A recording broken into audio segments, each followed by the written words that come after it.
Hello नमस्कार दोस्तों, मैं हूं Mithilesh Kumar. Mika academy YouTube channel पे आपका बहुत बहुत स्वागत है। सामाजिक अध्ययन, ज्योग्राफी क्लास 6 टॉपिक आज हम लोग अध्ययन करने वाले हैं हमारा देश भारत। और बता दें दोस्तों, अधिगम के लिए मिक्का एकेडमी यूट्यूब चैनल को आप लोग हैं सो सब्सक्राइब कर सकते हैं। नेक्स्ट हम लोग अध्ययन की ओर बढ़ते हैं। इसमें हम लोग देखते हैं अध्याय 7, हमारा देश भारत। इसमें हम लोग अपना देश भारत के बारे में कुछ अध्ययन करेंगे। भारत एक बहुत बड़े भौगोलिक विस्तार वाला देश है। उत्तर में यह हिमालय है, जो कि बता दें दोस्तों, उत्तर में यहाँ है सो हिमालय है के ऊंचे शिखर से घिरा हुआ है। पश्चिम में अरब सागर, पूर्व में बंगाल की खाड़ी तथा दक्षिण में हिंद महासागर भारतीय प्रायद्वीप तटीय पर लहराते हैं। भारत का क्षेत्रफल 32.8 लाख वर्ग किलोमीटर है। उत्तर में लद्दाख से लेकर दक्षिण से कन्याकुमारी तक इसका विस्तार लगभग 3200 किलोमीटर है तथा पूर्व में अरुणाचल प्रदेश से लेकर पश्चिम में कच्छ तक इसका विस्तार लगभग 2900 किलोमीटर तक है।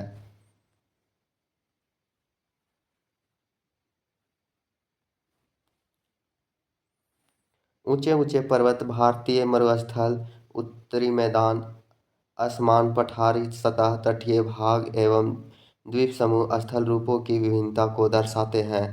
यहाँ जलवायु, वनस्पति, वन्य जीवों के साथ साथ भाषा एवं संस्कृति में भी बहुत भिन्नता है। इस भिन्नता में भी एकता को पाते हैं। बता दें दोस्तों, यहाँ पे भौगोलिक दृष्टिकोण से भी देखा जाए तो भारत में भी विभिन्नता पाई जाती है। और इसी तरह यहाँ पे जो हमारी परंपराओं में भी देखी जाए तो भाषा, संस्कृति, खान पान, वेशभूषा, इन सभी में भी है सो यहाँ पे विभिन्नता पाई जाती है।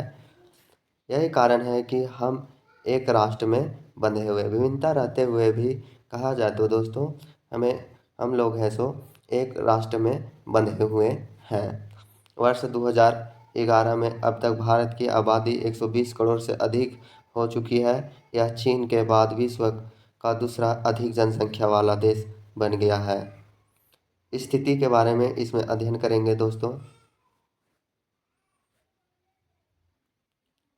यहाँ पे दिया हुआ, क्या आप जानते हैं बड़े देश जिनका विस्तार पूर्व से पश्चिम की ओर बहुत अधिक होता है, वहाँ पूरे देश का मानक समय एक नहीं होता। बता दें दोस्तों कि जो देश में है सो उत्तर पश्चिम विस्तार अधिक होता है, उस देश में है सो मानक समय रेखा अलग अलग होता है। उदाहरण के लिए अगर हम रूस में देखें तो वहाँ पे है सो टोटल 12 टाइम जोन बंधा हुआ है। संयुक्त राज्य अमेरिका में 7 एवं कनाडा में 6 मानक समय रेखा है। क्या आपको पता है कि रूस में कितने मानक समय रेखा है? तो बता दें दोस्तों, रूस में है सो टाइम जोन लगभग 12 टाइम जोन है। भारत में यहाँ पे देखते हैं दोस्तों, स्थिति के बारे में अध्ययन करते हैं। भारत उत्तरी गोलार्ध में स्थित है। भारत कहाँ पे है? उत्तरी गोलार्ध में स्थित है। कर्क रेखा 28 डिग्री 30 मिनट उत्तर देश के लगभग मध्य भाग से होकर गुजरती है और जो कर्क रेखा है वह भारत के मध्य भाग से होकर गुजरती है। दक्षिण से उत्तर की ओर भारत की मुख्य भूमि का विस्तार 8 डिग्री 4 मिनट उत्तर तथा 37 डिग्री 6 मिनट उत्तर अक्षांशों के बीच है। पश्चिम से लेकर पूर्व तक भारत का विस्तार 68 डिग्री 7 मिनट पूर्व तथा 97 डिग्री 25 मिनट पूर्व देशांतर के बीच है। अगर हम विश्व को पूर्वी एवं पश्चिमी गोलार्ध में बांटते हैं तो भारत में स्थित किस गोलार्ध में होगा? बहुत बड़े देशांतरीय विस्तार लगभग 29 डिग्री के कारण यहाँ के दो छोर पर स्थित स्थानों के स्थानीय समय में बहुत अधिक अंतर हो सकता था। इस तरह की दूरी पर स्थित दो स्थानों के बीच समय का अंतराल लगभग 2 घंटे का होगा। जैसा कि आपने पहले पढ़ा है कि प्रत्येक एक देशांतर के लिए स्थानीय समय में 4 मिनट का अंतर होता है। पश्चिम से गुजरात की अपेक्षा पूर्व की अरुणाचल प्रदेश सूर्योदय लगभग 2 घंटे पहले होता है। आप पहले पढ़ चुके हैं कि 82 डिग्री 30 मिनट पूर्व देशांतर के स्थानीय समय को भारत का मानक समय क्यों माना गया है। इस यमयोत्तर को भारत का मानक यमयोत्तर भी कहा जाता है। बता दें दोस्तों, जो क्लास 6 से ज्योग्राफी है इसमें है सो अक्षांश और देशांतर के बारे में अध्ययन करना है। उसमें है सो इसमें हम पढ़ा चुके हैं कि 1 डिग्री बराबर कितना मिनट होता है और 1 घंटा में कितना डिग्री होता है। और अक्षांशीय विस्तार अर्धक्षांशीय विस्तार है सो मैंने इस टॉपिक को पूरी तरह से उस चैप्टर में क्लियर किया हूँ। आप लोग उस चैप्टर में जाकर प्लेलिस्ट के वीडियो में देख सकते हैं। भारत के पड़ोसी देश, इसमें हम लोग देखेंगे भारत के पड़ोसी देश। 7 देशों की स्थलीय सीमा इसकी सीमाओं से जुड़ी है। चित्र 7.1 में इन देशों के नाम का पता लगाइए। बता दें दोस्तों, 7.1 यह जो चित्र है इसमें 7 देश स्थलीय सीमा साझा करती है। यहाँ पे उत्तर में इधर चीन का बॉर्डर, इधर दक्षिण और इधर पूर्व। पहले इस तरह हम लोग इसको बांटते हैं। देखा जाए तो पहला इधर पाकिस्तान, दूसरा अफ़गानिस्तान जो थोड़ा सा टच करती है अपना बॉर्डर लाइन, इधर चीन, नेपाल, भूटान, म्यांमार और बांग्लादेश, जो कि यहाँ पे एक देश, दूसरा देश, तीसरा देश, चौथा देश भूटान, पांचवा देश, छठा म्यांमार और सातवां बांग्लादेश। ये हमारे 7 देश हुए जो कि स्थलीय सीमा साझा करते हैं।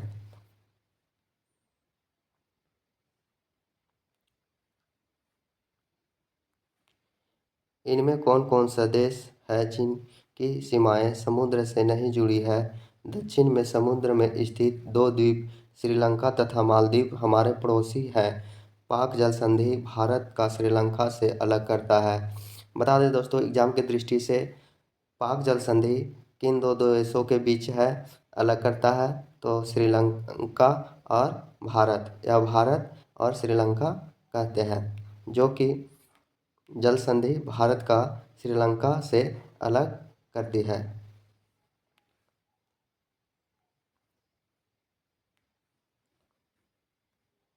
जो कि श्रीलंका यहाँ पे है और यहाँ पे इस क्षेत्र को पाक संधि क्षेत्र कहते हैं, जो कि भारत और श्रीलंका के बीच है। और श्रीलंका समुद्र से घिरा हुआ पड़ोसी देश है भारत का।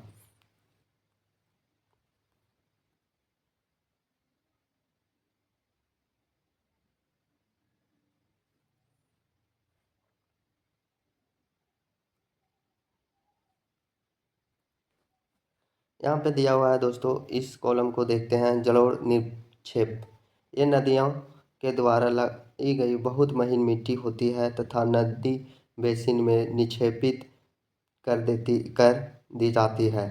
सहायक नदी, एक नदी या सरिता जो कि मुख्य नदी में किसी भी तरह से आकर मिलती है तथा अपने जल को मुख्य नदी में विसर्जित करती है, उसे सहायक नदी कहते हैं। नेक्स्ट हम लोग देखते हैं भौतिक विभाजन। भारत में पाई जाने वाली भौतिक आकृतियाँ विभिन्न प्रकार की है, जैसे पर्वत, पठार, मैदान, तट तथा द्वीप समूह। उत्तर में बर्फ से ढका जैसे हिमालय संतरी का कार्य करता है। बता दें दोस्तों, जो उत्तर में बर्फ ढका हुआ है यह एक है सो सुरक्षा देने की प्रदान करता है, और जो हिमालय है सो संतरी के रूप एकदम सेना के जैसी तैनात है। हिम जोड़ आलय का मतलब होता है, जो हिमालय का संधि विच्छेद है, हिम जोड़ आलय, जिसका अर्थ मतलब होता है बर्फ का घर। हिमालय पर्वत की 3 मुख्य समांतर श्रृंखलाओं में बट जाता है। सबसे उत्तर में स्थित श्रृंखला को वृहद हिमालय या हिमाद्र कहते हैं। इसी श्रृंखला में विश्व की सबसे ऊंची शिखर है मध्य हिमालय या हिमाचल, हिमाद्री के दक्षिण में स्थित है। बहुत से लोकप्रिय पहाड़ी स्थान यहाँ स्थित है। 5 पहाड़ी स्थानों का नाम का पता लगाइए। शिवालिक सबसे दक्षिण में स्थित श्रृंखला है। और बता दें दोस्तों, जो कि सबसे उत्तर में स्थित श्रृंखला को बृहद हिमालय या हिमाद्री कहते हैं। इसी श्रृंखला में विश्व के सबसे ऊंचे शिखर मध्य हिमालय या हिमाचल हिमाद्री के दक्षिण में स्थित है। नेक्स्ट हम लोग देखते हैं, हिमालय के दक्षिण में भारत का उत्तरी मैदान स्थित है। यह मैदानी समतल तथा सपाट है। यह मैदानी सिंधु, गंगा, ब्रह्मपुत्र तथा इसकी सहायक नदियाँ के द्वारा लाए गए जलोढ़ निक्षेपों से बने हैं। और जो यह मैदान बना हुआ है, यह नदियों के द्वारा लाए गए जलोढ़ मृदा का निक्षेपों से बना है। नदियों में यह मैदान कृषि के लिए बहुत उपजाऊ प्रदान करती है। बता दें दोस्तों, जो कि ऐसी मृदा होती है, यह बहुत उपजाऊ होता है। यही कारण है कि इन मैदानों में जनसंख्या अधिक होती है। भारत के पश्चिमी भाग में भारतीय मरुस्थल स्थित है। यहाँ शुष्क, गर्म तथा रेतीला स्थल है। यहाँ वनस्पति की मात्रा बहुत कम है। उत्तरी मैदानों के दक्षिण में प्रायद्वीपीय पठार स्थित है। इसकी आकृति त्रिभुजाकार है। और जो प्रायद्वीपीय पठार है दोस्तों, इसकी आकृति कैसा है? त्रिभुजाकार है। इसका धरातल काफ़ी ऊंचा नीचा है और इसका धरातल काफ़ी ऊंचा नीचा है। इस आकृति क्षेत्र में बहुत सी पहाड़ी श्रृंखलाएं तथा घाटियां भी स्थित है।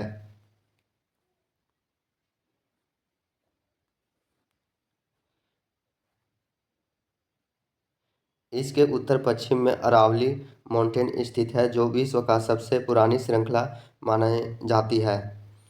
विंध्याचल एवं सतपुड़ा भी महत्वपूर्ण श्रृंखला है। इन श्रृंखलाओं से होकर नर्मदा तथा ताप्ती नदी बहती है। यह पश्चिम की तरफ बहने वाली नदियां हैं। और बता दें दोस्तों, जो नर्मदा तथा ताप्ती नदी है, यह भारत में पश्चिम की ओर बहने वाली नदियां हैं, जो कि अरब सागर में गिरती है। इस पठार के पश्चिमी में पश्चिमी घाट या सह्याद्री तथा पूर्व में पूर्वी घाट स्थित है।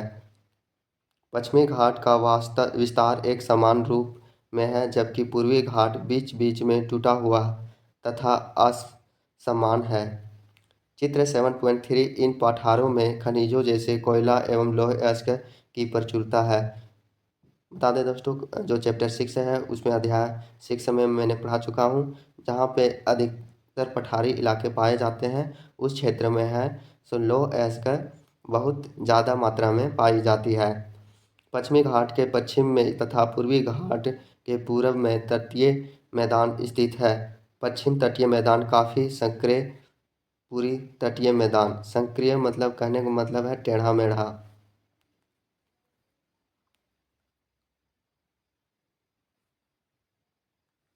अपेक्षाकृत चौड़े हैं। वहाँ पूर्व की ओर बहने वाली कई नदियाँ हैं। महानदी गोदावरी, कृष्णा तथा कावेरी, जो कि बंगाल की खाड़ी में गिरती है। ये नदियाँ अपने मुहाने पर उपजाऊ डेल्टा का निर्माण करती है। बंगाल की खाड़ी में गंगा एवं ब्रह्मपुत्र नदियों के मुहाने पर सुंदरबन की डेल्टा स्थित है।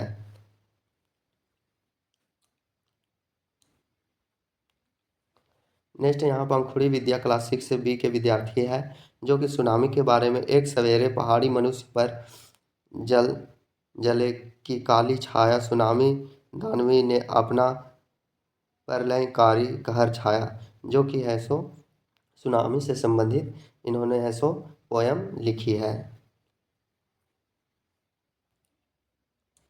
नेक्स्ट यहाँ पे सुनामी का कुछ चित्र दिखाया गया है और सुनामी आने से पहले यहाँ लोगों को जो समस्या का सामना करना पड़ रहा है, उस चित्र को है सो वर्णन किया गया है। सभी लोग इधर से उधर छितिर बितिर हो रहे हैं।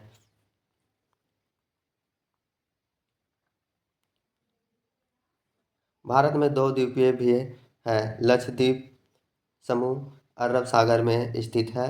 यह केरल के तट से कुछ दूर स्थित परवाल द्वीप है। अंडमान एवं निकोबार द्वीप समूह भारत के दक्षिण पूर्व दिशा में बंगाल की खाड़ी में स्थित है। क्या आप जानते हैं कि कौन सा द्वीप समूह वर्ष में 2004 में सुनामी से प्रभावित हुआ था? बता दें दोस्तों, इसका आंसर आप लोग कमेंट में बताइएगा। समाचार पत्रों तथा लोगों से बातचीत के जरिए जानकारी प्राप्त कीजिए कि सुनामी भारत तट से टकराई थी तो किस प्रकार लोगों ने अलग अलग तरीके से इस चुनौती का सामना किया था। सुनामी एक विशाल सागरीय तरंग है जो समुद्र जल पर भूकंप के कारण उत्पन्न होती है। बता दें दोस्तों, सुनामी है सो भूकंप के कारण है सो अधिकतर उत्पन्न होती है, और जो कि 2004 में सुनामी आया था तो गुजरात के कुछ तटवर्ती इलाका में बहुत सारी समस्याओं का सामना करना पड़ा था। नेक्स्ट हम लोग देखेंगे इस चैप्टर से संबंधित महत्वपूर्ण एमसीक्यू प्रश्न।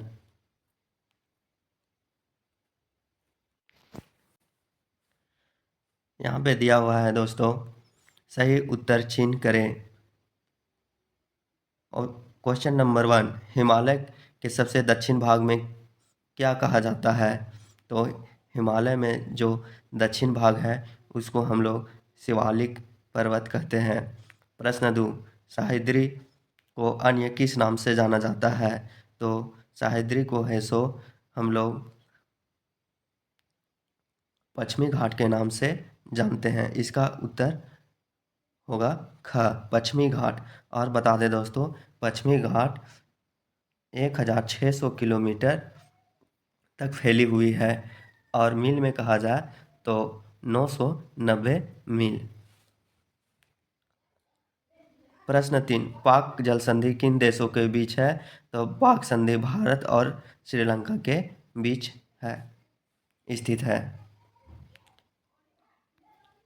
नेक्स्ट प्रश्न हम लोग देखते हैं दोस्तों, अरब सागर में स्थित भारतीय द्वीप समूह कौन सा है? तो अरब सागर में लक्षद्वीप समूह है। नेक्स्ट प्रश्न देखते हैं, भारत की सबसे पुरानी पर्वत श्रृंखला कौन सी है? तो भारत में सबसे पुरानी पर्वत श्रृंखला अरावली माउंटेन है। नेक्स्ट यहाँ पे देख लेते हैं, खाली स्थान भरे, फिल इन द ब्लैंक्स है। प्रश्न 1, भारत का क्षेत्रफल लगभग है, तो कितना हम लोग पढ़े थे? 32.8 वर्ग किलोमीटर। यानी कहने का मतलब है दोस्तों, इसका पूरा विस्तार 32,87,263 वर्ग किलोमीटर। नेक्स्ट देखते हैं, महान हिमालय खाली स्थान है के नाम से भी जाना जाता है? तो महान हिमालय है सो हिमाद्री के नाम से भी जाना जाता है, हिमाद्री। प्रश्न 3, नर्मदा नदी खाली स्थान है दोस्तों, सागर में गिरती है। नर्मदा नदी है सो अरब सागर में गिरती है। नेक्स्ट हम लोग देखते हैं, प्रश्न 4, खाली स्थान है, भारत के लगभग मध्य भाग से होकर गुजरने वाली अक्षांश रेखा है, तो वह कौन सा है? कर्क रेखा।